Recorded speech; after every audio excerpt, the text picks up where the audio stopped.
Hello everyone and welcome to education achievers. I hope you all must be doing well. आज से हम लोग एक सीरीज़ स्टार्ट करने वाले हैं, one day one concept series, जिसमें हम कुछ ऐसे टॉपिक्स डिस्कस करेंगे जो कि आपको मल्टीपल एग्जाम्स में हेल्प करेंगे। लाइक जनवरी में आपका सीटेट एग्ज़ाम होने वाला है, तो इस सीरीज़ में हम लोग कुछ ऐसे टॉपिक्स डिस्कस करेंगे जो कि आपको CTET, UPTET, BEd, MEd, KVS, NVS, DSSB, यहाँ तक कि पीएचडी एंट्रेंस की भी अगर आप तैयारी कर रहे हो तो उसमें भी ये कॉन्सेप्ट आपसे पूछे जाते हैं। स्पेशली अगर यूजीसी नेट एग्ज़ाम की बात करें तो आज जो हम टॉपिक डिस्कस करने वाले हैं माइक्रो टीचिंग, वो पेपर 1 के टीचिंग एप्टीट्यूड एंड पेपर 2 अगर आपका एजुकेशन है तो उसमें भी इससे क्वेश्चंस पूछे जाते हैं। हाल ही में देखा गया कि जो CUET पीएचडी एंट्रेंस एग्ज़ाम हुआ था उसमें भी माइक्रो टीचिंग से एक क्वेश्चन पूछा गया था। तो ये कॉन्सेप्ट आप लोगों के लिए इंपॉर्टेंट होने वाला है।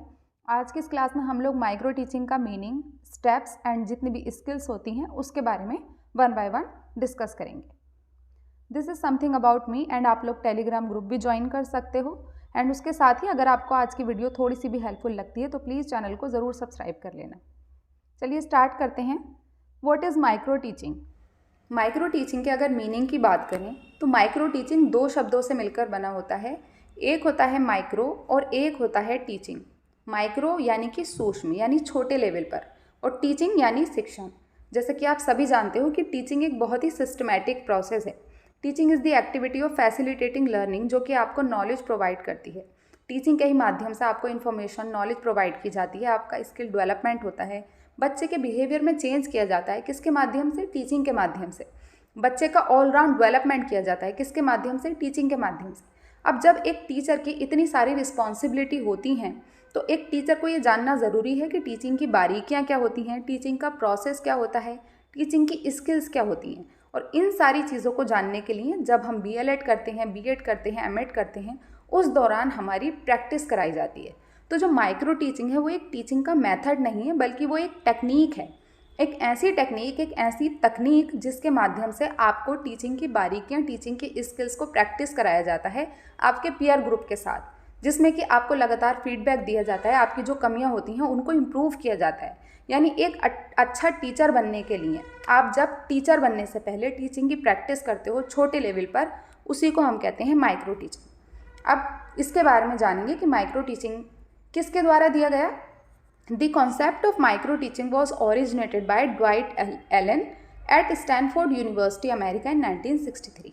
सूक्ष्म शिक्षण की अवधारणा की शुरुआत ड्वाइट एलन ने 1963 में स्टैनफोर्ड यूनिवर्सिटी, जो कि अमेरिका में है, वहाँ की गई थी। ये क्वेश्चन काफ़ी बार पूछा गया है कि माइक्रो टीचिंग का कॉन्सेप्ट किसके द्वारा दिया गया, तो आपको याद रखना है ड्वाइट एलन ने ये कॉन्सेप्ट दिया था, जो कहाँ से बिलोंग करते थे? स्टैनफोर्ड यूनिवर्सिटी, अमेरिका से। एंड 1963 में ये कॉन्सेप्ट दिया गया। Teaching of a small unit. कैसी unit? Small unit of content to the small group of students in a small amount of time. यानी कि एक छोटा सा कंटेंट आप डिसाइड करते हो अपने अकॉर्डिंग।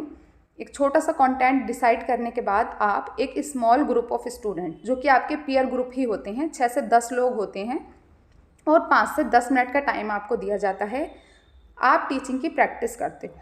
तो वो क्या होता है? आपका micro teaching. To train in experience student teachers for acquiring teaching skills.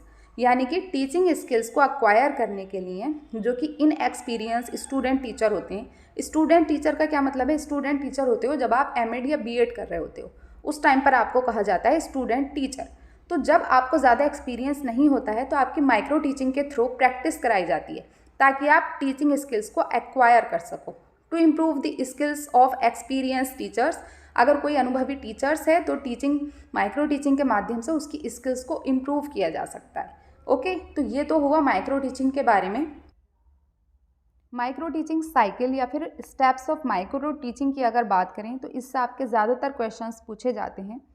जैसे किसी भी काम को करने के लिए सबसे पहले आप प्लानिंग करते हो, उसी तरीके से माइक्रो टीचिंग में भी क्या होता है, आपको जो भी आपको कंटेंट दिया गया है, छोटा सा यूनिट या जो भी कंटेंट आपको दिया गया है, उससे रिलेटेड आप एक माइक्रो लेसन प्लान रेडी करते हो, आप अपनी प्लानिंग करते हो, और प्लानिंग करने के बाद आप पढ़ाना स्टार्ट करते हो। पढ़ाने के लिए आपको कितना टाइम दिया जाता है? सबसे पहले आपने प्लानिंग की, प्लानिंग करने के बाद आपको 6 मिनट्स का टाइम दिया जाता है। 6 मिनट्स के अंदर आपको टीचिंग करनी होती है, जो भी आपने तैयार किया है अपना लेसन प्लान। उस टीचिंग को करने के बाद आपका फीडबैक सेशन होता है 6 मिनट्स के लिए, ठीक है। ये कौन सा स्टेप्स होता है, ये तीसरा स्टेप होता है, आपका थर्ड स्टेप होता है। आपका जो पीयर ग्रुप है, आपके जो टीचर्स हैं जो आपको ऑब्जर्व कर रहे हैं, वो आपको फीडबैक देते हैं। फीडबैक हो गया, प्लानिंग हो गई, टीचिंग भी हो गई, फीडबैक भी हो गया। अब फीडबैक में आपको पता चला कि आपने क्या क्या गलतियाँ की। अब आपने जो जो गलतियाँ की या जो जो आपसे कमियाँ रही आपके टीचिंग प्रोसेस में, उसका आपको पता चल गया, तो आप दोबारा से रीप्लान करते हो अपने टीचिंग को, दोबारा से रीप्लान करते हो। रीप्लान करने के लिए आपको टाइम दिया जाता है 12 मिनट्स का, ठीक है। तो रीप्लान करने के बाद आप दोबारा से टीच करते हो, किसी दूसरे ग्रुप को भी आप टीच कर सकते हो, तो दोबारा से आप टीच करते हो, यानी कि रीटीच। और रीटीचिंग के लिए भी जैसे कि टीचिंग में आपको 6 मिनट्स का टाइम दिया गया था, इसीलिए आपको रीटीचिंग में भी कितना टाइम दिया गया है, 6 मिनट्स का ही टाइम दिया जाएगा। जब आप रीटीच कर दोगे तो उसके बाद दोबारा से आपको फीडबैक मिलेगा कि इस बार आपने क्या किया सही और क्या किया गलत। इस तरीके से अप्रॉक्सीमेटली 30 मिनट्स का टाइम आपको दिया जाता है, जिसमें आपको अपना जो भी आपने लेसन प्लान रेडी किया है उसको आपको प्रेजेंट करना होता है। आपके सामने 6 से 10 आपके क्लासमेट्स होते हैं, आपका पीयर ग्रुप होता है एंड एक टीचर भी होते हैं जो आपको ऑब्जर्व कर रहे होते हैं, और दोनों मिलकर आपको फीडबैक देते हैं। ओके, तो इस तरीके से 30 मिनट्स के अप्रॉक्स आपको माइक्रो टीचिंग का जो प्रोसेस है उसको कंप्लीट करना होता है। आगे देखते हैं characteristics of micro teaching. Characteristics या फिर विशेषताएं। तो इसकी पहली विशेषता होती है duration of teaching as well as number of students are less. जैसे हमने अभी समझा कि ड्यूरेशन भी कम होता है टीचिंग का नॉर्मल टीचिंग से, और नंबर ऑफ स्टूडेंट्स भी कम होते हैं, 6 से 10 स्टूडेंट्स होते हैं maximum. Content is divided into smaller units, और जो भी कंटेंट आपको पढ़ाना है उसको आपको स्मॉल यूनिट्स में डिवाइड करना होता है, बिकॉज 6 मिनट्स का टाइम आपको अप्रॉक्सीमेटली दिया जाता है। Only one teaching skill is considered at a time. जैसे कि टीचिंग स्किल्स हम आगे डिस्कस करने वाले हैं, तो एक टाइम पर आपको एक ही टीचिंग स्किल को प्रैक्टिस करना होता है। ये इंपॉर्टेंट पॉइंट है, इसको याद रखना कि एक टाइम पर आपको एक ही टीचिंग स्किल को प्रैक्टिस करना होता है। जैसे कि इंफॉर्मेशन स्किल या क्वेश्चनिंग स्किल, रीइंफोर्समेंट स्किल, एक टाइम पर एक ही स्किल को आपको यूज़ करना है। प्रोविज़न ऑफ इमीडिएट फीडबैक, इसमें आपको इमीडिएट फीडबैक मिल जाता है। इसके बाद in micro teaching cycle there is facility of pre planning, replanning, यानी कि आप दोबारा से प्लान कर सकते हो, दोबारा से टीच करते हो एंड दोबारा से इवेलुएट कर सकते हो। नॉर्मल टीचिंग में आपको ये फैसिलिटी नहीं मिलती है, लेकिन माइक्रो टीचिंग क्योंकि हमारी एक प्रैक्टिस टीचिंग है, एक टेक्निक है, तो इसीलिए हमें दोबारा से प्लानिंग करने का, यानी कि अपनी गलतियों को सुधारने का मौका दिया जाता है। It puts the teacher under the microscope. जिस तरीके से माइक्रोस्कोप में रख के हम किसी भी चीज़ की बारीकियों के बारे में जानते हैं ना, उसी तरीके से टीचर को ऐसा माना जाता है कि माइक्रोस्कोप के अंदर रखा जाता है माइक्रो टीचिंग के दौरान, बिकॉज टीचर की बहुत बारीकी से उसकी सारी गलतियों को, पॉजिटिव पॉइंट्स को, निगेटिव पॉइंट्स को अच्छे से ऑब्जर्व किया जाता है माइक्रो टीचिंग के दौरान। All the faults of teacher are observe, जितनी भी गलतियाँ होती हैं उनको ऑब्जर्व किया जाता है ताकि उनको दूर किया जा सके। The problem of discipline can also be controlled, जो डिसिप्लिन का प्रॉब्लम है वो भी माइक्रो टीचिंग के दौरान सॉल्व किया जाता है। इसको आप हिंदी में भी पढ़ सकते हो। शिक्षण की अवधि और विद्यार्थियों की संख्या कम होती है, जो भी सामग्री होती है उसको छोटी छोटी इकाइयों में विभाजित किया जाता है, एक समय में केवल एक ही शिक्षण कौशल पर विचार किया जाता है। तत्काल प्रतिक्रिया यानी कि फीडबैक मिलता है इमीडिएट। सूक्ष्म शिक्षण चक्र में पुनः नियोजन यानी कि रीप्लानिंग, पुनः शिक्षण यानी कि रीटीचिंग एवं पुनः मूल्यांकन यानी रीइवैल्यूएशन की सुविधा होती है। तो इन सारी चीज़ों को भी आप अच्छे से देख सकते हो। आगे देखते हैं कि अगर हम कंपेयर करते हैं माइक्रो टीचिंग और ट्रेडिशनल टीचिंग में, तो इनमें क्या डिफरेंस होगा, यानी जो नॉर्मल टीचिंग होती है और आपकी माइक्रो टीचिंग होती है, इसमें क्या डिफरेंस होता है। जो क्लास होती है आपकी ट्रेडिशनल टीचिंग में वो 40 to 60 स्टूडेंट्स होते हैं, लेकिन माइक्रो टीचिंग में आपके 6 to 10 स्टूडेंट्स ही होते हैं। The teacher practices several skills at a time. जब आपके टीचर आपको क्लास में पढ़ाते हैं, आपने भी देखा होगा कि वो एक ही टाइम पर आपको फीडबैक भी देते हैं, आपको एनकरेज भी करते हैं, आपको इंट्रोडक्शन भी देते हैं, आपसे क्वेश्चनिंग भी करते हैं। वो सारी स्किल्स को एक ही टाइम पर यूज़ करते हैं। लेकिन माइक्रो टीचिंग क्योंकि हमारे एक टीचिंग का एक ये तरीका नहीं है, एक मेथड नहीं है, बल्कि एक टेक्निक है, तो इसमें टीचर एक ही स्किल को एक टाइम पर प्रैक्टिस करता है। The duration is 40 to 45 minutes. Normal teaching का जो टाइम पीरियड होता है वो होता है 40 to 45 मिनट्स, लेकिन माइक्रो टीचिंग का जो टाइम पीरियड होता है वो होता है 5 to 7 मिनट्स या 5 to 6 minutes. Immediate feedback not available. एक टीचर को इमीडिएट फीडबैक नहीं मिलता है। लेकिन माइक्रो टीचिंग में इमीडिएट फीडबैक मिलता है आपको, आपके टीचर के थ्रू, आपके पीयर ग्रुप के थ्रू, तो इसीलिए इसमें ये फैसिलिटी ज़्यादा रहती है। There is no control over situation. जो ट्रेडिशनल टीचिंग होती है उसमें सिचुएशन पर कोई कंट्रोल नहीं रहता है, लेकिन जो माइक्रो टीचिंग होता है उसमें सब कुछ कंट्रोल्ड सिचुएशन में होता है। Teaching is carried on under controlled situation. हर एक चीज़ कंट्रोल में होती है कि 6 मिनट्स के अंदर आपको बोलना है, इतना मिनट आपको रीप्लानिंग का दिया जाएगा, उसके बाद आपको फीडबैक मिल जाएगा, यानी कि हर एक चीज़ कंट्रोल्ड सिचुएशन में होती है। तो ये डिफरेंस होता है आपके traditional teaching and micro teaching के बीच। हिंदी में भी आप लोग अच्छे से इसको देख सकते हो, मैंने एक्सप्लेन कर दिया है। इसकी PDF मैं आप लोगों को शेयर कर दूंगी टेलीग्राम पर। अब स्किल्स ऑफ माइक्रो टीचिंग की अगर बात करें तो सबसे पहली होती है हमारी introduction skill, second is skill of probing questions, third one is skill of explanation, fourth होती है skill of stimulus variation, fifth one is skill of black board writing, sixth होती है स्किल ऑफ रीइंफोर्समेंट, और 7 होती है skill of achieving closure. अब इसको one by one हम डिस्कस करेंगे इन सारी ही स्किल्स को। पहली होती है हमारी इंट्रोडक्शन स्किल। इंट्रोडक्शन स्किल का क्या मतलब होता है, जिसमें आपको परिचय कराना होता है बच्चों को कि आज हम क्या पढ़ने वाले हैं।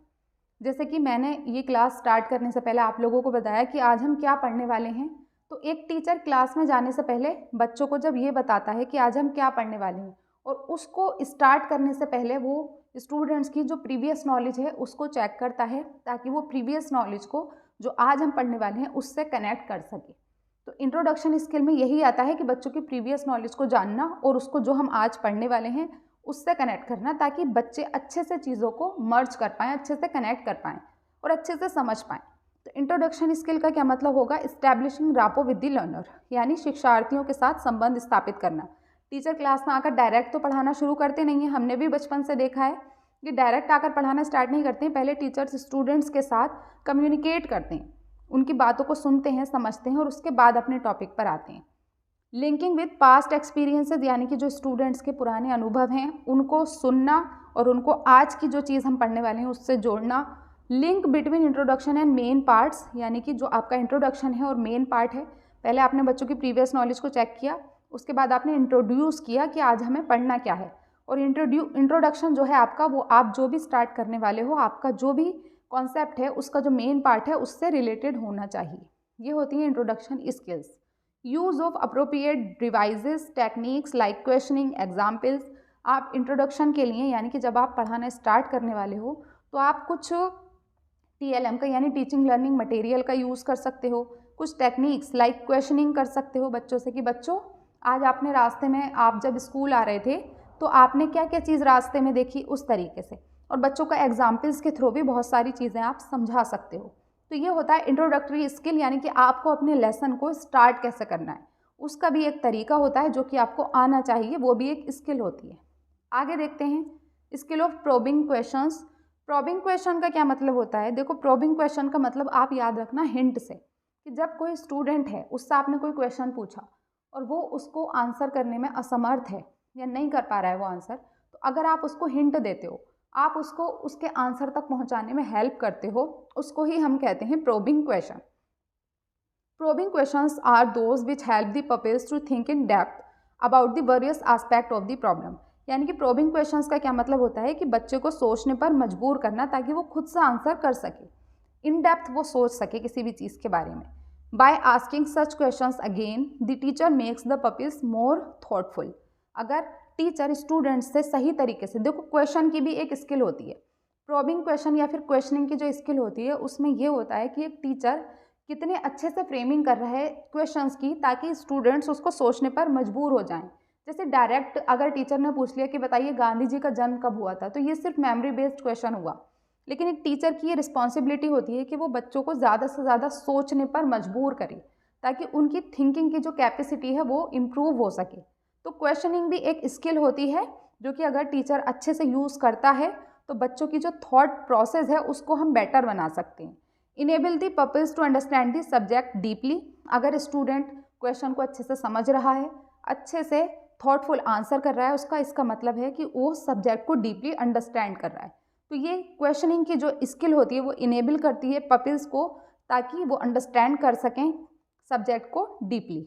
ओके, स्किल ऑफ एक्सप्लेनेशन की अगर बात करें, एक्सप्लेनेशन यानी कि पहले आपने इंट्रोडक्शन दे दिया, इंट्रोड्यूस करा दिया स्टूडेंट्स को, उसके बाद आपने क्वेश्चनिंग की उनसे, क्वेश्चनिंग की स्किल यूज़ की, उसके बाद आप एक्सप्लेन करोगे जो भी आपको पढ़ाना है। ये मेन चीज़ है। It involves the ability of a teacher to describe logically how, कैसे, व्हाई, क्यों and what of a concept. जो भी आप पढ़ाने वाले हो उसका क्या, क्यों, कब, कैसे, ये सारी चीज़ें आप स्टूडेंट्स को एक्सप्लेन करते हो, बताते हो। स्किल ऑफ एक्सप्लेनेशन इन्वॉल्व्स, अब एक्सप्लेनेशन स्किल में क्या क्या चीज़ें आपकी शामिल होंगी। सिंपल से सिंपल लैंग्वेज में आपको एक्सप्लेन करना है। जो भी आप पढ़ा रहे हो अपनी क्लास में अपने स्टूडेंट्स को, वो जितना ज़्यादा सिंपल हो सके इतनी सिंपल लैंग्वेज में समझाइए। ऐसा नहीं है कि आपके स्टूडेंट्स हैं वो इंग्लिश अच्छे से नहीं समझ पा रहे तो आप उनको इंग्लिश में सारी चीज़ें समझा रहे हो जो उनकी मदर टंग है। इसीलिए NEP 2020 में भी मदर टंग का कॉन्सेप्ट आया है कि बच्चा जिस लैंग्वेज में अच्छे से अंडरस्टैंड कर पा रहा है आप उसको उस लैंग्वेज में समझाइए। बाद में तो वो सारी लैंग्वेजेस सीख ही जाता है। Provide appropriate number of examples to make it more interesting. आप अपने एक्सप्लेनेशन के दौरान ज़्यादा से ज़्यादा एग्जाम्पल्स का यूज़ कीजिए ताकि आप जो भी चीज़ पढ़ा रहे हो उसमें स्टूडेंट्स इंटरेस्ट लें और उनको वो ज़्यादा से ज़्यादा टाइम तक याद रहे। Should be in a sequence. जब भी आप एक्सप्लेन कर रहे हो तो आपको एक सीक्वेंस फॉलो करना है। सीक्वेंस मतलब सिंपल टू कॉम्प्लेक्स की तरफ आपको बढ़ना है। ऐसा नहीं है कि आपने कॉम्प्लेक्स चीज़ें पहले पढ़ा दी और उसके बाद आप सिंपल की तरफ मूव कर रहे हो। तो एक तरीका होता है कि पहले आप आसान चीज़ें समझाइए और आसान से मुश्किल की तरफ लेकर जाइए। तो आपको एक सीक्वेंस फॉलो करना है जो भी चीज़ आप एक्सप्लेन कर रहे हो। Last one, should be according to age. आपको अपने एक्सप्लेनेशन के दौरान ये याद रखना है कि किस एज ग्रुप के स्टूडेंट्स को आप पढ़ा रहे हो, उनका एक्सपीरियंस लेवल कितना है, उनका मेंटल लेवल कितना है। बेसिकली अगर कहा जाए तो इंडिविजुअल डिफरेंसेस को आपको ध्यान रखना है और उसके बाद अपना एक्सप्लेनेशन करना है। आई होप यू अंडरस्टैंड। आप लोग हिंदी में भी देख सकते हो कि इसमें एक शिक्षक की तार्किक रूप से क्यों, क्या, कब, कैसे, ये सब किस तरीके से एक्सप्लेन करता है, वो ये सारी चीज़ें शामिल होती हैं। Skill of stimulus variation. Stimulus variation का क्या मतलब होता है? स्टिमुलस वेरिएशन का मतलब होता है कि एक टीचर अपने क्लासरूम में टीचिंग के दौरान अपने जो हाव भाव, जो मूवमेंट हैं, जो गेस्चर्स हैं, जो वॉइस मॉड्यूलेशन है, वो किस तरीके से यूज़ कर रहा है। अगर एक ही टोन में टीचर आपको पढ़ाता रहेगा तो वो आपके लिए बोरिंग हो जाएगा, आपको नींद आने लगेगी। तो इसलिए एक टीचर के लिए ज़रूरी है कि वो अपना मूवमेंट का, अपने गेस्चर्स का, अपनी वॉइस मॉड्यूलेशन, किस तरीके से उसे बच्चों के साथ इंटरेक्ट करना है, क्या, कैसे खड़ा होना है, कैसे पोज देना है, इन सारी चीज़ों को भी फोकस करना होता है। और ये हमारी सॉफ्ट स्किल्स में आती हैं जिसको हम कहते हैं स्किल्स ऑफ स्टिमुलस वेरिएशन। सिर्फ पढ़ाना ही ज़रूरी नहीं होता बल्कि एक टीचर को पता होना चाहिए कि किस तरीके से उसको अपना जो भी चीज़ वो पढ़ाने वाला है उसको किस तरीके से एक्सप्लेन करना है, क्या उसका तरीका होना चाहिए। यानी कि टीचर का मूवमेंट, टीचर के गेस्चर्स यानी कि शिक्षक के इशारे, चेंज इन वॉइस, किस चीज़ पर जोर देना है तो उसको थोड़ा सा जोर देकर कहना है और किस चीज़ को धीरे से कहना है, यानी कि वॉइस में मॉड्यूलेशन होना ज़रूरी है। फोकसिंग यानी ध्यान केंद्रित करना, चेंज इन इंटरेक्शन पैटर्न, किस तरीके से आपको इंटरेक्ट करना है अपने स्टूडेंट्स के साथ। पॉजिंग, बीच बीच में पॉज देना ताकि स्टूडेंट्स अच्छे से समझ पाएँ सारी चीज़ों को। क्वेश्चन अगर उन्हें कोई पूछना है तो वो आपसे पूछ पाएँ। स्टूडेंट्स फिजिकल पार्टिसिपेशन, और स्टिमुलस वेरिएशन में ये भी आता है कि विद्यार्थियों की शारीरिक भागीदारी भी होनी चाहिए। आपने उनसे कहा कि हैंड्स अप करो तो वो आपको हैंड्स अप करके बताएं। किसी भी क्वेश्चन का आंसर करने से पहले अगर आप उनसे ये कहते हो जिसको भी आता है आप अपना हैंड्स अप करो तो वो पहले हैंड्स अप करें। यानी कि स्टूडेंट्स का फिजिकल पार्टिसिपेशन होना भी ज़रूरी है। ये होता है आपका stimulus variation. Next is skill of black board writing. जैसा कि इसके नाम से ही पता चल रहा है कि ब्लैक बोर्ड राइटिंग भी एक स्किल होती है कि एक टीचर ब्लैक बोर्ड पर कितने अच्छे तरीके से लिख पाता है। यानी कि ऐसा तो नहीं है कि मतलब ऐसा लिखा है बोर्ड पर कि स्टूडेंट्स को समझ ही नहीं आ रहा कि कहाँ से शुरू किया गया और कहाँ ख़त्म किया गया। एक सीक्वेंस में, एक सिस्टमैटिक ऑर्डर में आपकी सारी चीज़ें अरेंज होनी चाहिए जो भी आप ब्लैक बोर्ड पर लिखने वाले हो। स्पष्टता होनी चाहिए आपकी ब्लैक बोर्ड राइटिंग में, स्पष्ट रूप से स्टूडेंट्स को दिखना चाहिए कि क्या लिखा हुआ है। क्योंकि देखो, चाहे आप प्राइमरी लेवल को पढ़ाओगे आगे चलकर या सेकेंडरी लेवल को या फिर कॉलेज या किसी इंस्टीट्यूट में पढ़ाओगे, ब्लैक बोर्ड का यूज़ तो मोस्टली सभी को करना होता है। तो आपको पता होना चाहिए कि आप जो भी लिखो स्पष्ट रूप से लिखो। आपका जो लिखने का तरीका है वो बिल्कुल सही साइज़ होना चाहिए, हाईलाइटिंग मेन पॉइंट्स, जो भी मेन पॉइंट्स हैं जो भी आप लिख रहे हो उसमें उनको हाईलाइट कीजिए, अंडरलाइन कर सकते हो आप उनको। यूटिलाइजेशन ऑफ स्पेस, जितना भी आपके ब्लैक बोर्ड का जो है एरिया है तो उसको आप यूटिलाइज कीजिए जितना ज़्यादा हो सकता है स्पेस को। करेक्टनेस, जो भी चीज़ आप लिख रहे हो ग्रामेटिकली भी वो बिल्कुल करेक्ट होना चाहिए। पोजीशन ऑफ द टीचर, आपका खड़े होने का तरीका बिल्कुल सही होना चाहिए। ऐसा नहीं है कि आप पीछे मुड़कर सिर्फ बोर्ड पर लिख रहे हो और ये नहीं देख रहे कि पीछे स्टूडेंट्स क्या कर रहे हैं। आपको बोर्ड पर लिखना भी है और उसके लिखने के साथ साथ स्टूडेंट्स के साथ इंटरेक्ट भी करना होता है। जैसे ये लिखा हुआ है कॉन्टैक्ट विद पपिल्स, सिर्फ ये नहीं है कि आप बोर्ड की तरफ मुँह करके सिर्फ लिख रहे हो, बीच बीच में बच्चों से आपको बात भी करनी है और थोड़ा सा साइड में खड़े होकर आपको बोर्ड पर सारी चीज़ें लिखनी है। तो विद्यार्थियों से संपर्क भी करना है, जो भी लिख रहे हो वो स्पष्ट भी होना चाहिए, सही साइज़ भी होना चाहिए, उसको हाईलाइट करना है, मेन पॉइंट्स को यूटिलाइज करना है, पूरे स्पेस को, जितना भी बड़ा आपका ब्लैक बोर्ड है सब कुछ करेक्ट लिखना है, कोई ग्रामेटिकली मिस्टेक नहीं करनी है और सही तरीके से खड़ा होना है। Next is skill of reinforcement. Reinforcement का क्या मतलब होता है? एक तरीके से स्टूडेंट्स को प्रोत्साहित करना। अगर कोई स्टूडेंट्स किसी क्वेश्चन का सही आंसर करता है या आपने उससे कोई एक्टिविटी कराई और उस एक्टिविटी को वो ठीक से करता है तो आपकी ये रिस्पॉन्सिबिलिटी है कि आप उसको साथ साथ में उसकी प्रशंसा भी करो, उसको प्रोत्साहित करो ताकि उसको भी अच्छा लगे और वो भी मोटिवेटेड फील करे और आप उसकी लर्निंग भी इम्प्रूव हो सके। Teachers use this skills to encourage responses from their students using non verbal actions. आप किसी भी स्टूडेंट्स को उसके काम के लिए, उसके क्वेश्चन का सही आंसर करने के लिए एनकरेज कर सकते हो नॉन वर्बल एक्शंस के थ्रू, जैसे कि स्माइल के थ्रू, या फिर वर्बली आप उनकी प्रशंसा करके, उनको प्रेस करके भी उनको रीइंफोर्स कर सकते हो। It's a response technique based on the concept of feedback. आप जब उनकी तारीफ करते हो, ठीक है, या उनको प्रोत्साहित करते हो तो ये उनके लिए एक तरीके से फीडबैक का काम करता है। उनको पता चलता है कि हाँ मैंने अच्छा किया और वो आगे कोशिश करेगा कि उससे भी बेटर कर सके। तो ये लर्निंग को इम्प्रूव करने का काम करता है हमारा reinforcement. The reinforcement skill helps to reinforce student behavior using positive reinforcers। आपको पॉजिटिव रीइंफोर्सर्स का यूज़ करना है। आप कोई इनाम दे सकते हो, कोई प्राइज़ दे सकते हो, आप वर्बली भी तारीफ़ कर सकते हो, ठीक है। तो इस तरीके से आपको निगेटिव रीइंफोर्सर्स का नहीं बल्कि पॉजिटिव रीइंफोर्समेंट देना है स्टूडेंट्स को ताकि उनका पार्टिसिपेशन मैक्सिमम हो सके, वो मैक्सिमम पार्टिसिपेशन दे सके और उनकी जो लर्निंग है वो पैसिव ना होकर एक्टिव हो सके। आगे देखते हैं skill of achieving closure. Skill of achieving closure का क्या मतलब होता है? आपने सारी चीज़ें अच्छे से इंट्रोड्यूस कर दी, एक्सप्लेन कर दी, क्वेश्चनिंग भी हो गई, रीइंफोर्समेंट भी हो गया, सब कुछ हो गया। अब क्लोजर आपको क्लोज करना है, यानी कि एंड करना है। जितना ज़रूरी आपकी इंट्रोडक्शन स्किल होती है ना, तो उतनी ही ज़रूरी होती है अचीविंग क्लोजर, यानी कि जो क्लोजर स्किल होती है जब आपको एंड करना होता है किसी भी चैप्टर का, किसी भी यूनिट का, तो वो भी उतनी ही ज़्यादा ज़रूरी होती है। इंट्रोड्यूसिंग अ टॉपिक और लेसन इज़ ईजी। किसी भी लेसन या टॉपिक को इंट्रोड्यूस करना, स्टार्ट करना बहुत ईजी है, but giving a good closure to a topic can sometimes be tricky. लेकिन एंड करना कई बार थोड़ा मुश्किल भी हो जाता है टीचर के लिए।